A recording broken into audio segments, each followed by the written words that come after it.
Hi friends, இப்போ நம்ம பார்க்க போகிறோம் ஆர்எஸ் ஃப்ளாஷ் மேல வந்து கொண்டு சிரிப்பும் சிந்திப்போம் என்கிற காமெடி தொடர் மற்றும் ஷார்ட் ஃபிலிம்ஸ் அடுத்த மாதம் முதல் கஜானா காளி என்கிற புதிய யூடியூப் சேனலில் வரப்போகிறது. ஆர்எஸ் ஃப்ளாஷ் மீடியாவுக்கு சப்போர்ட் பண்ண மாதிரி எல்லாருமே கஜானா காளி என்கிற புதிய யூடியூப் சேனலுக்கு சப்போர்ட் பண்ணுங்க. பாய்.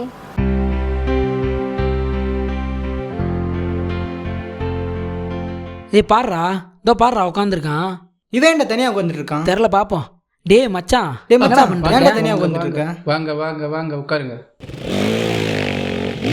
ஏன்டா தனியா உட்காந்துட்டு இருக்க? டேய், நம்மளை யாருன்னு நம்ம பக்கத்து தெருவில் உள்ளவங்க கூட தெரியாம இருக்குடா. நம்மள இந்த உலகத்துக்கு யாருன்னு தெரிய வைக்கணும்டா. அதுக்கு என்னடா பண்ணலாம்? அதுக்கு ஒரே வழி பணம் தான். இந்த பணத்தை எப்படி ஆன் பண்றதான் ஃபர்ஸ்ட் பார்க்கணும். ஏன்டா என்னடா? நான் வேணா ஒரு ஐடியா சொல்லவா?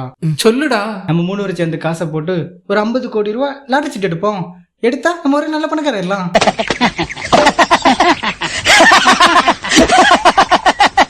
அதுக்கப்புறம் டிவி, நியூஸ் பேப்பர், யூடியூப் எல்லாம் நம்ம தான். அது சரிப்பட்டு வரடா. அதெல்லாம் குறுக்கு வழி.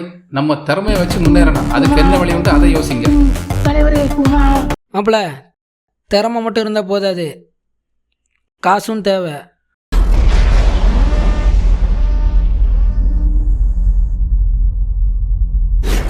டேய், ஒரு ஐடியா.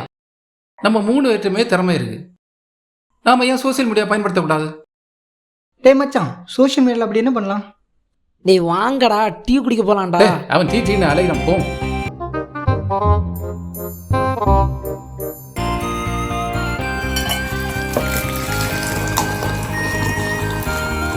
மாப்பிள, நம்ம வீடியோ ஷூட் பண்றோம், யூடியூப்ல போடுறோம், பொண்ணை தூக்குறேன். அது இது என்னடா வளர்றான்?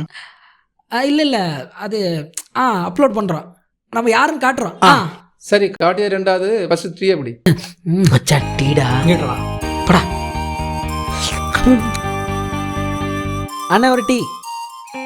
மச்சான், இது வேலைக்கெல்லாம் ஆகாது. யூடியூப்ல வீடியோ எல்லாம் போட்டு பெரிய ஆள் ஆகிறது கஷ்டம். இல்லடா, எனக்கு இதுல முழு நம்பிக்கை இருக்குடா.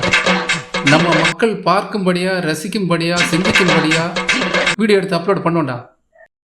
டே மச்சான், யூடியூப்ல வீடியோ போடுறதுக்கு திறமை எல்லாம் போதாது, அது கண்டென்ட் தேவை. டேய், கண்ணன் எங்கடா கிடைக்கும்? கடையில் கிடைக்குமா? போய் வாங்குறோமா? கண்டென்ட் வாங்கல முடியாதுல. அது மூல சம்பந்தப்பட்டது. நம்ம என்ன கான்செப்ட் மக்களுக்கு கொண்டு சேர்க்கிறோமோ அதை பற்றி யோசிக்கிறது. சரியா? ஒரு நாள் இல்லை ஒரு நாள் நம்ம திறமைக்கு மக்கள் எதிர்பார்த்து அவங்க ஏதாச்சும் பண்ணுவாங்கன்னு மட்டும் கனவுல கூட நினைக்காத. அடிச்சு கிளம்பு. போடா.